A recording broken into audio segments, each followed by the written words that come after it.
Hello, viewers. Edible flower production. Growing pansies, nasturtiums, or violas for restaurant garnish. This is a thorough, step-by-step tutorial for you on how to produce edible pansies, violas, and nasturtiums for the restaurant garnish market in a way that is food safe and of high quality. A gourmet growing guide for producing edible flowers. Growing edible flowers for the professional culinary industry necessitates a dedication to purity, beauty, and consistent excellence. While prioritizing organic and food-safe practices, this guide concentrates on the unique requirements of pansies, violas, both cool season flowers, and nasturtiums, a warm season favorite. Step 1, safety and basic sourcing.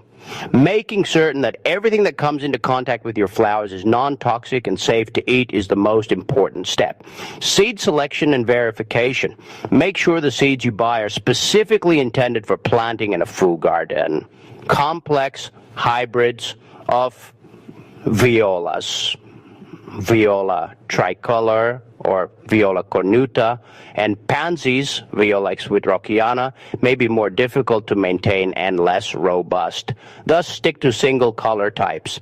Any common variety of Tropiola majus nasturtiums is usually safe to eat. Both the flowers and leaves are edible.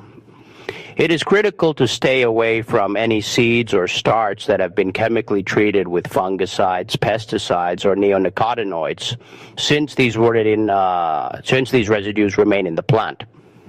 The ground and cultivation medium. Use a superior sterile organic seed starting medium or potting mix. If planting in the ground, enrich the soil structure by amending the area with well-aged organic compost. The medium must have good drainage to avoid waterlogging, which can cause fungal illnesses such as root rot. Environment and location. Choose a developing area with sufficient sunshine, at least 6 hours of direct or bright, indirect sunlight every day. The location should not be close to busy roadways to prevent the buildup of carbon monoxide and heavy metals, and gray water should never be used for irrigation. The location needs to be shielded from strong gusts, which might harm the fragile petals. Step 2, germination and planting needs. The germination requirements for pansies and violas are different from those for nasturtiums. Thus, timing is important. Planting pansies and violas to cool start. Pansies and violas are flowers that bloom in the cooler months. Start the seeds inside 8 to 10 weeks before your preferred planting time, usually early spring or late summer. On the surface of the mixture, sow the tiny seeds into sterile seedling flats and gently press them in. These seeds frequently need darkness in order to germinate. Put a thin layer of vermiculite on the trays, then cover them with newspaper or cardboard to block out light. Keep the temperature constant and cool, ideally at 18 degrees. Planting nasturtiums, the quick start. Because of their larger size and faster germination in warm climates, nasturtium seeds are ideal for planting. You can soak the seeds in warm water overnight, or to gently scarify them, gently nick the hard outer coating to hasten the process. After there is no more chance of frost, it is preferable to direct sow nasturtiums into their last pot or garden place because they don't like being transplanted. Moisture management. Maintain a consistent level of moisture in the seed starting media without allowing it to become saturated.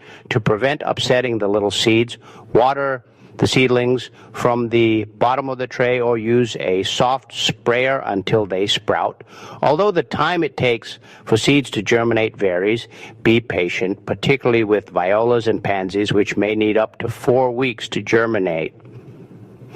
Step 3, planting, spacing, and sun exposure.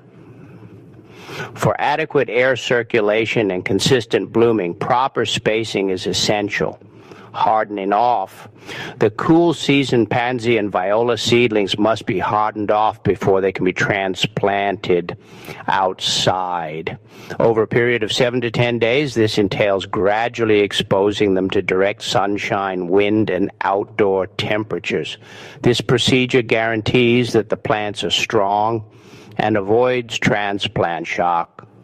Transplanting and spacing. Transplant the robust, hardened-off seedlings to their permanent growing sites. Put them in the same depth as they were in the seed tray. Spaced pansies and violas are spaced around 6 to 8 inches. 15 inches to 20 centimeters apart. Because nasturtiums may spread out or bush out considerably, they need additional space. Maintaining a healthy distance between plants is the first line of defense against fungal infections. Light needs. To produce the most blooms, nasturtiums need direct sunlight. Although pansies and violas thrive in full sun during the cool spring, they will appreciate midday shade as summer temperatures increase because too much heat will cause them to fade and cease flowering. Step 4. Organic nutrient management and irrigation. Nutrient input needs to be rigorously organic and regulated since the flowers are eaten. Watering method. Concentrate the water flow on the soil level at the base of the plant, watering thoroughly but sparingly. Avoid using overhead sprinklers since they wet the fragile blossoms and leaves, which increases the likelihood of fungal diseases like botrytis and powdery mildew. In the morning, drip irrigation or cautious hand watering is best. Protocol for fertilization. Only use liquid fertilizers that are certified organic and safe for human consumption. Every 2 to 4 weeks, especially when blooms are at their highest, use a balanced organic feed like a diluted fish emulsion or seaweed extract. Refrain from over-fertilizing with high nitrogen formulations, as this will promote excessive green leaf development while inhibiting flower production. Use a fertilizer mix that encourages blooming and is frequently richer in phosphorus and potassium. Weed control and mulch. Maintain the growing area free of weeds which compete for nutrients and harbor pests. To aid in maintaining soil moisture and regulating soil temperature, apply a thin layer of organic mulch such as wood shavings or clean pathogen-free straw. Step 5. Food safety, diseases, and pests. The norm for edible flowers is a zero-tolerance policy for synthetic chemicals. Daily inspection, IPM. Continuous vigilance is the main defense. Check the underside of leaves and within flower petals on a daily basis for common pests, such aphids, spider mites, or cabbage worms.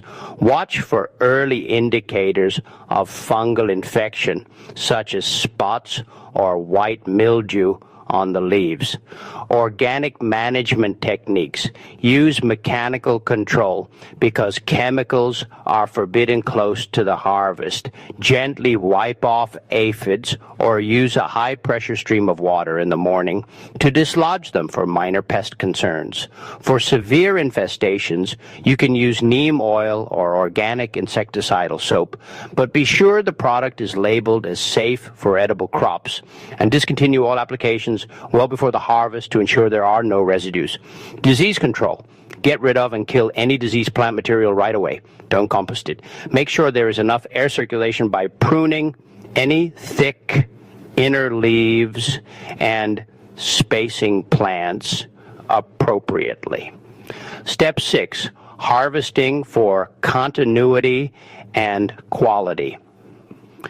The flower's appearance and shelf life in a restaurant setting are determined by the harvesting method. Best timing, pick your flowers in the early morning when the dew has dried, but before the day gets hot. At this time, the flowers are at their best taste, have the brightest colors, and are fully hydrated. The method, make use of scissors or micro-tip snips that are clean and sharp. Take off the entire flower head or cut the stem close to the base of the flower. To prevent bruising, the fragile petals only handle the flowers by the stem or base. Deadheading. Regularly pluck off any worn-out, withering or broken flowers from the plants. Deadheading, as this practice is known, redirects the plant's energy into flower production, preventing it from setting seed and guaranteeing a steady and extended harvest window. Rapid cooling. Put the newly gathered blooms right away in a clean, shallow dish lined with a moist, unbleached paper towel. To maintain the freshness and plumpness, transfer the container to a cold area, ideally a refrigerator with a temperature between 4 and 8 degrees Celsius as soon as possible. Step 7, complete the product preparation and package it for sale. For restaurant sales, presentation and cleanliness are essential. Cleaning and inspection. Carefully inspect each flower under strong light before packing. Give them a quick, very light wash in a bowl of ice water if there are any dust or particles. Use clean paper towels to dry them right away. Quality control.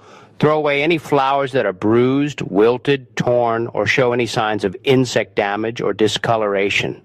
Complete perfection is the norm for restaurant garnishes. Packaging for transport.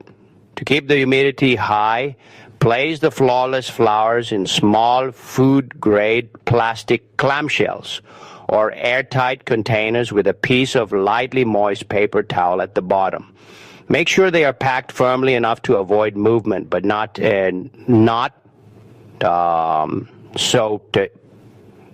so tightly that they could be crushed. Labeling and delivery. Make sure that each container is clearly labeled with a kind, color, and harvest date of the flowers. To guarantee that the packaged flowers arrive at the restaurant in perfect condition, keep the cold chain intact during delivery by carrying them in a high-quality insulated cooler with ice packs. You will be able to consistently create the perfect food-safe quality of edible flowers that the culinary business needs if you follow these procedures. Have a good day. Thank you.